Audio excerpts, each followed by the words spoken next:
Hello everybody, I am Timebot. This is Stardew Valley. You've probably seen this game on Twitch. You may have seen me playing it on my own Twitch. So let's jump on in. You notice I didn't go to an options menu. It's because there's really not one. I'm okay with that though, because this is a 2D game, so...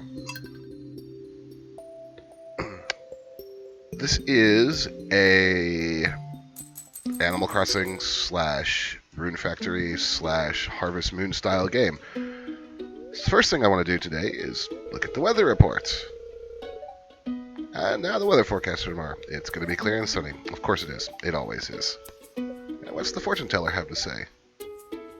A new viewer has joined us, a young lady from Stardew Valley. Welcome, welcome. The spirits feel neutral today. The day is in your hands. So what do you do at Stardew Valley? You farm. Oh, it's raining petals today. So here we have my house. I have some mail.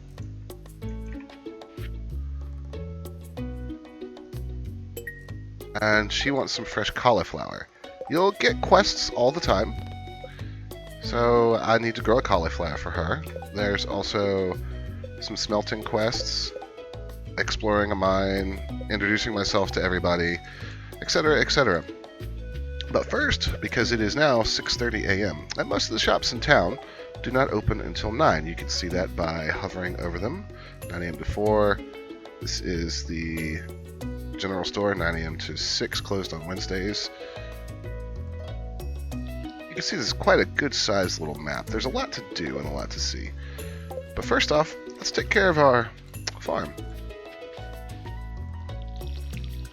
So I am playing this with a mouse and keyboard. It works just fine with a controller. In fact, I will be using the controller in a few minutes to show you guys something.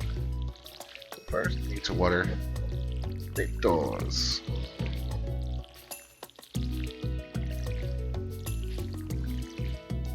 And we'll demonstrate some of the mechanics of farming because I am going to go buy some cauliflower, I believe.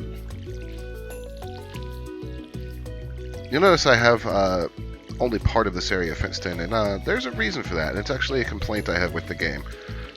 When I fence the bottom of this area in, you cannot see that bottom row of potatoes. It's impossible because of the perspective, they're hidden. And that perspective gets in the way a few times.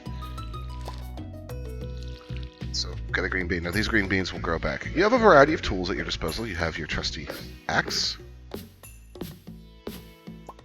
You have a hoe for hoeing. No, not that kind of hoeing. Get your minds out of the gutter, people.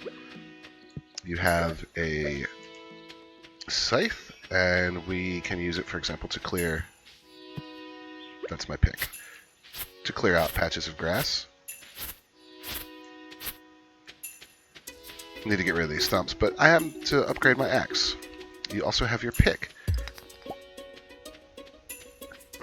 So, you also right here have this little box. This is where you can drop off things that you wish to sell. So I'm going to put this bean in here, and overnight the town mayor will creepily enough come by and check what I have in the little box and then sell them.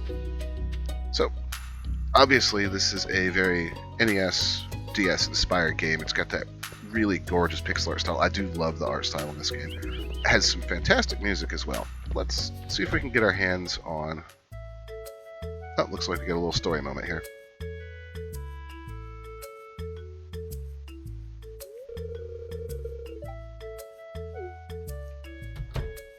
We do have ourselves a little story moment here. There is a story to this game. It's actually a pretty interesting one so far. It's not incredibly deep, but...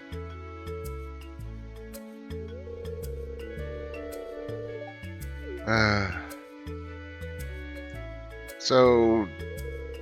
Ho-Ha, Yo-Ya, Joja, Mart, however you want to say it, they're kind of like the evil corporation here.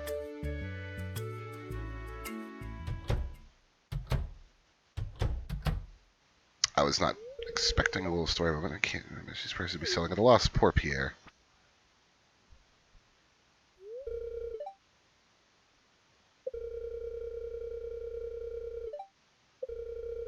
Wow, this guy's a dick.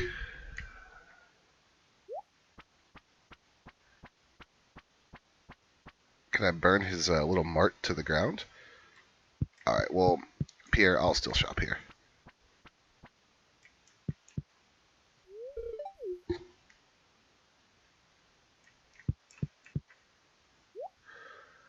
some cauliflower seeds.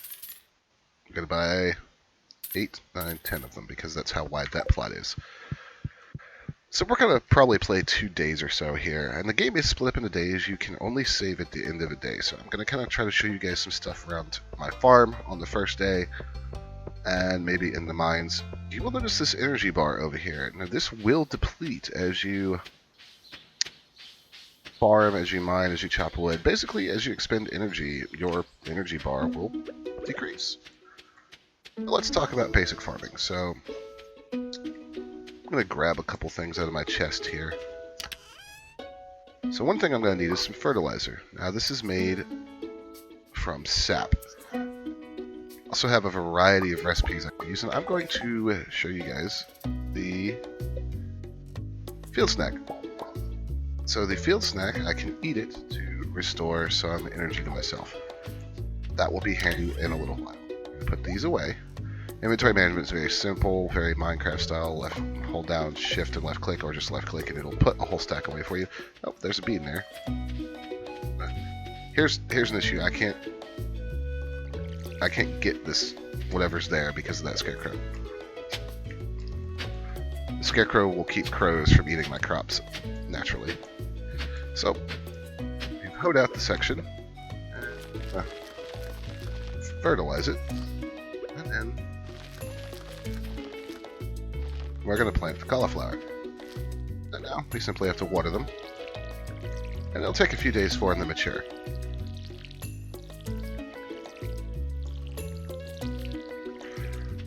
One of the primary other things you're going to be doing in addition to taking care of your farm in this game is, well, one, taking care of your dog or cat, but also mining. So we're going to go do that. I died in the mines last night and lost a few levels, and also lost my sword, so that was not really very conducive to my ability to survive now, because I have no sword and there are monsters in the mines.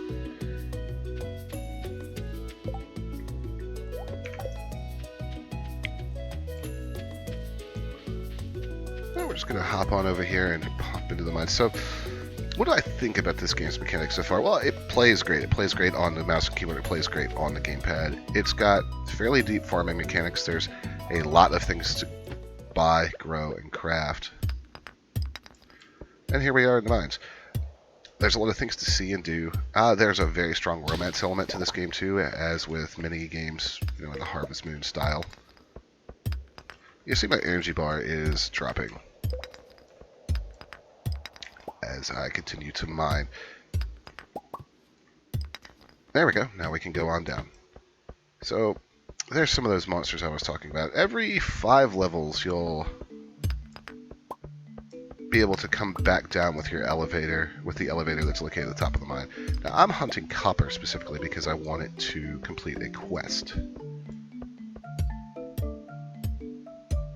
And one of the reasons I brought those field snacks that I crafted with me was so that I could replenish my energy.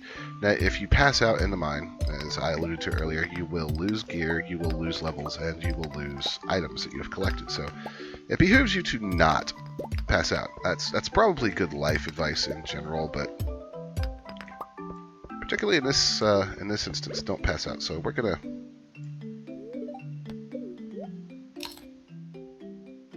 eat a field snack and eat a field snack, and there we go. We've restored back up to 124 energy. Another thing you have to keep an eye on is the time of day. You don't need to be running around all day. You do need to get to bed at a reasonable time. Very, very Harvest Moon-esque. Where is the exit to this place? Nope, not there.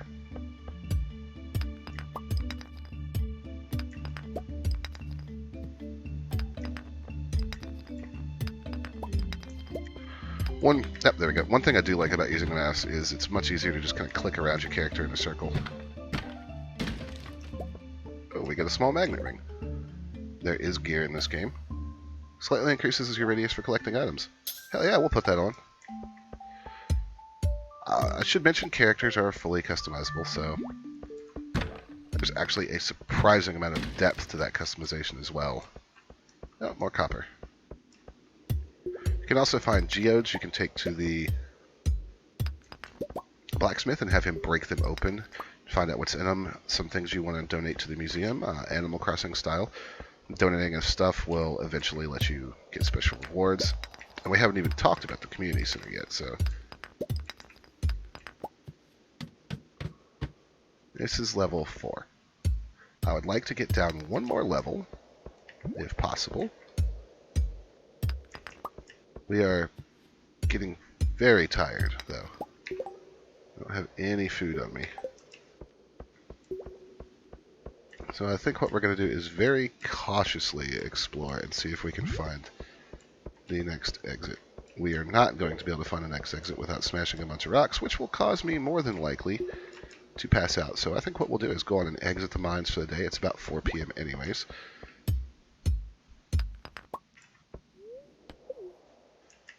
And we will head on home. Now, if I can get the minecart operating again, it comes out right near my house, so you can greatly reduce your travel time to the mine after a little bit of progression. And it's kind of little quality of life improvements you can make for yourself like that really reminds me strongly of a Rune Factory game here. There's little ways you can make your life easier, little shortcuts, little things you can do. We're going to take this stuff on back, and we're going to pop it in our furnace.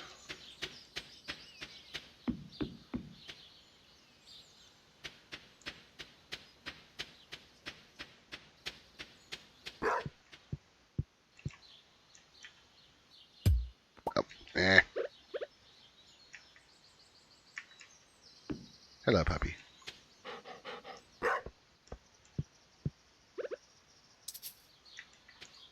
That requires some coal.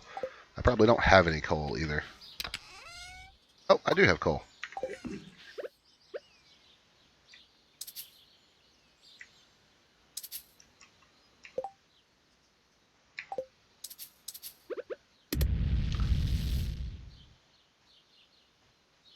There we go.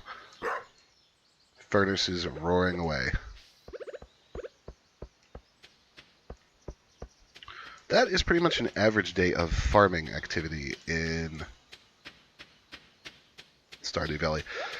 Now, you can also grow animals and all kinds of things. However, this is, as always, intended to be a first impression, so I'm not actually all that far, but I can say I can't wait to get to that part, so let's...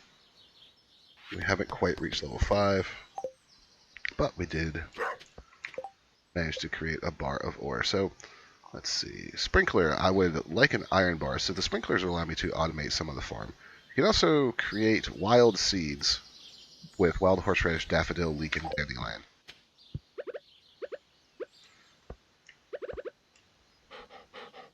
In the interest of time, I will collect this last bar and mine or forge the rest of this copper later.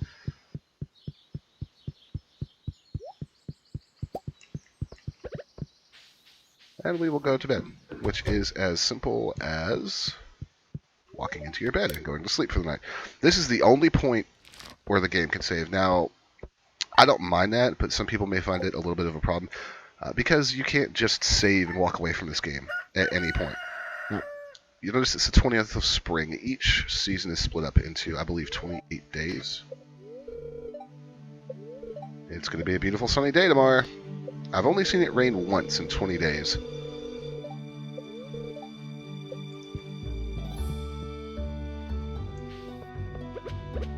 And let us water our crops. We actually have a lot to harvest today.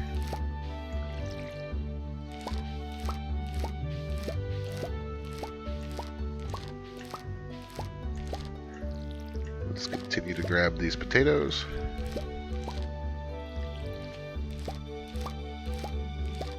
There we go.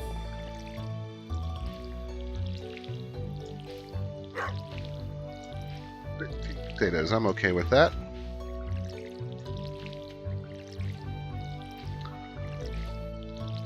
As we water, I'll talk about what else we can do. There's fishing, there is the Adventurers Guild, there's the community center, there's your relationships with various characters.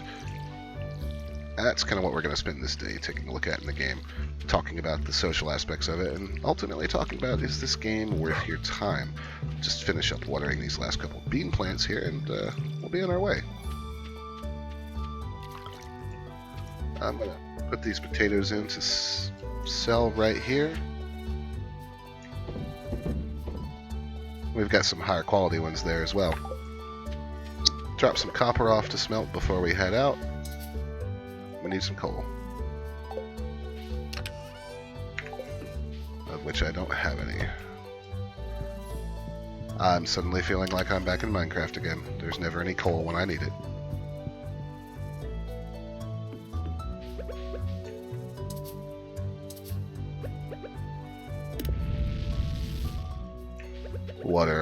Give our dog some water, and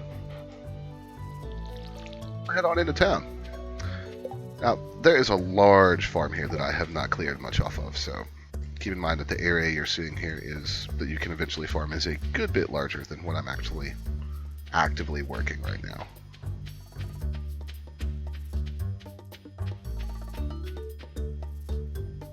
Now, you can sell items directly to Pierre as well. I just prefer to put them in the box because it'll eventually get you some achievements. You can pick up quests from the little board right here. 20 copper ore. Yeah, no. If you so desire, you can rummage through the trash cans. I found some bread.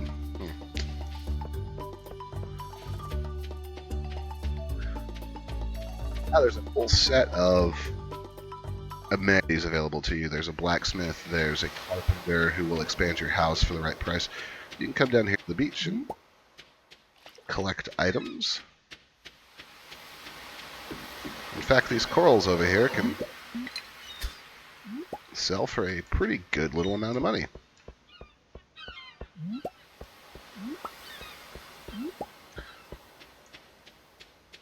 If you play this game, I would highly recommend going for the backpack upgrade right off the bat. It costs 2,000 gold, which was a little ridiculous, but it ups your inventory space from 12 to 24, which is actually quite nice. You can also fish, so let's do that. And I'm actually going to switch to the controller here. One major complaint I and a lot of people have with this game is that fishing using the mouse and keyboard is damn near impossible to pull off. The reason for that is there's going to be a little bar that'll pop up during the fishing minigame, and you have to keep the fish within it, and you do it by tapping the button. And it's almost impossible on a mouse. It's just not sensitive enough. Ugh, words. It's annoying enough with a controller. And there we go. We've caught a sardine. Which we can then sell to old Willie down here. Except Willie's not here. We'll just continue on. Let's go visit a few other people and talk to some folks. There are romance options. You can have same-sex marriages in this game. I think I want to visit the blacksmith because, yes, I have a geode. So I'll go check that out. Maybe donate some stuff to the museum.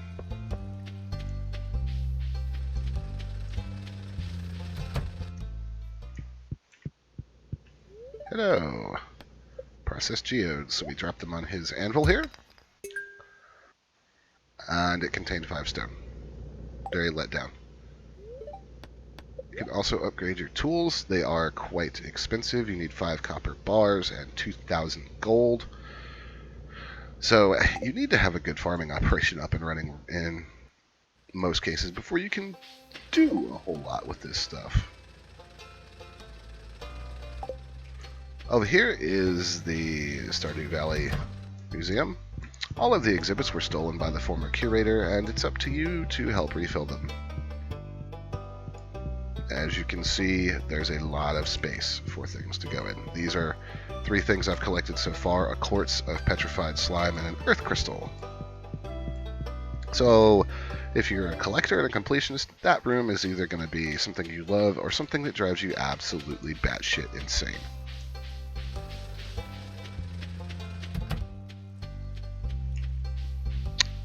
Here is the Evil Corporation Mart. Some of the townsfolk work there. I want to go in there because I don't potentially want to trigger any story spoilers. This is Pam. She's very angry. And you can build relationships with any of these people, and you can check them out right here. this is the last person I haven't met. And eventually you can offer them gifts and date them and do all kinds of things. If you've ever played a Harvest Moon game, you will be very familiar with that idea. This is a Star Drop Saloon. You can come in here and play a bunch of games if you want, talk to people. And the one other major feature of the game that we want to take a look at is the community center. There is, of course, as I said, a carpenter. The carpenter will help you upgrade your house for a certain fee if you bring them in materials. It's very Tom Nookish. This is the community center.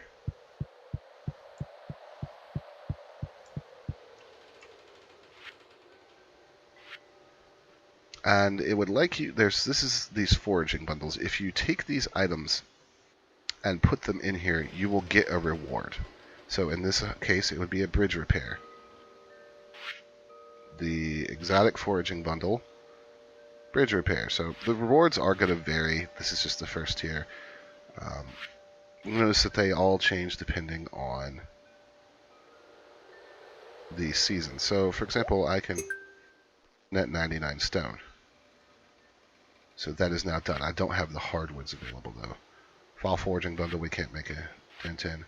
Summer foraging bundle, we can't really do much with. So these are all going to be season dependent. So it behooves you to come in here and check on these. And this is going to be a way that you earn stars that will let you upgrade your stamina and various other things in the game. And eventually you can restore this community center to its former glory. So there's an overarching metagame aspect to that I do appreciate. It gives you something to work for. In fact, we can grab this, and we'll just go plunk this down.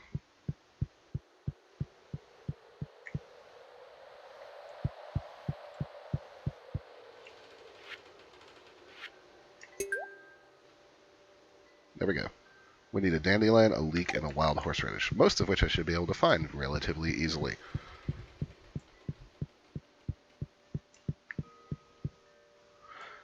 So, kind of wrapping up, final thoughts. What do I think of Stardew Valley? I think it's a fantastic game. It's got great music. It's got a really cute aesthetic. It's very well done and consistent. Very much enjoy playing it. It's got a lot of systems. Hello, Robin. I'll show you how much it costs. So it's going to cost 10 grand and 450 pieces of wood for me to upgrade my house to include a kitchen.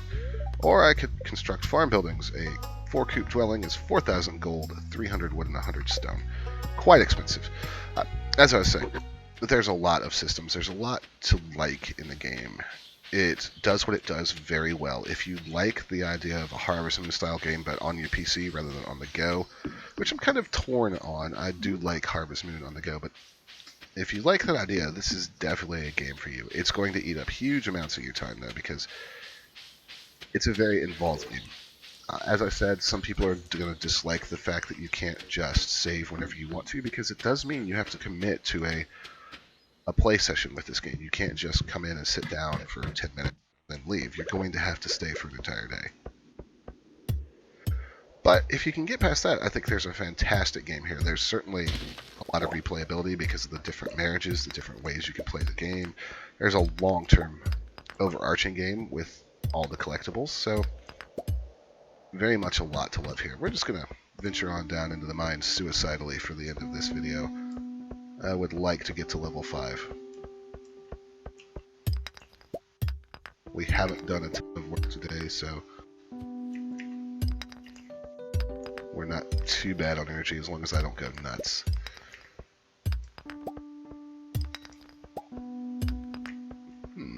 There's the... There it is. Level 3.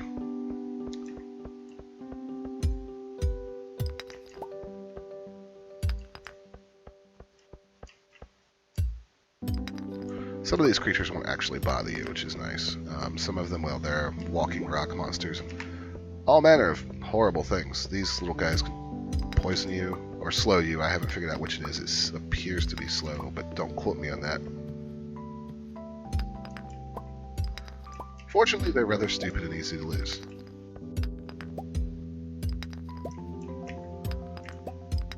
I really need that stamina upgrade.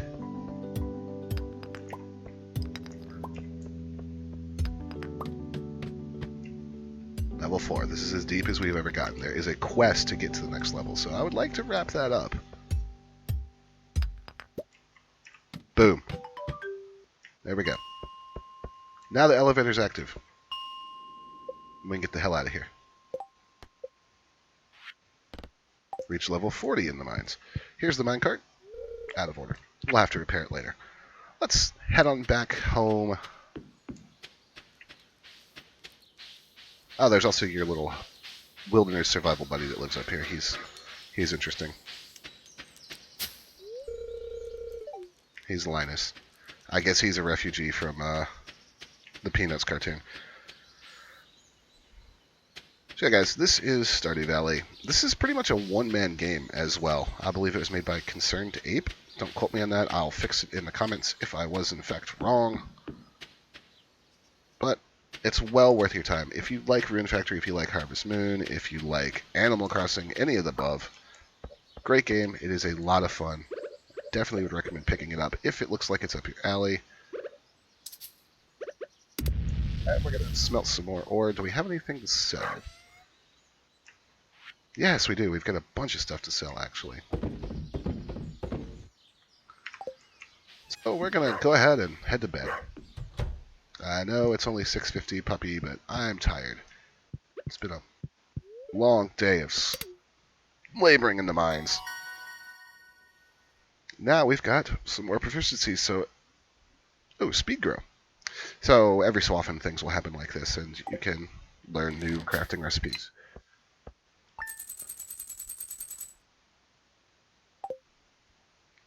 And we made quite the amount of money today, so... The real meta gameplay, the real long-term gameplay comes in investing wisely in your crops and regrowing everything. So, alright guys, I'm going to continue farming my butt off because that's what we do here at Dragon Acre Farms. So if you enjoyed the video, please feel free to subscribe and hit the like button. If you didn't because you don't like farming and you want children in Ethiopia to starve, well, that's fine by me. Hit the dislike button. My name has been Dimebot. I'll see you next time.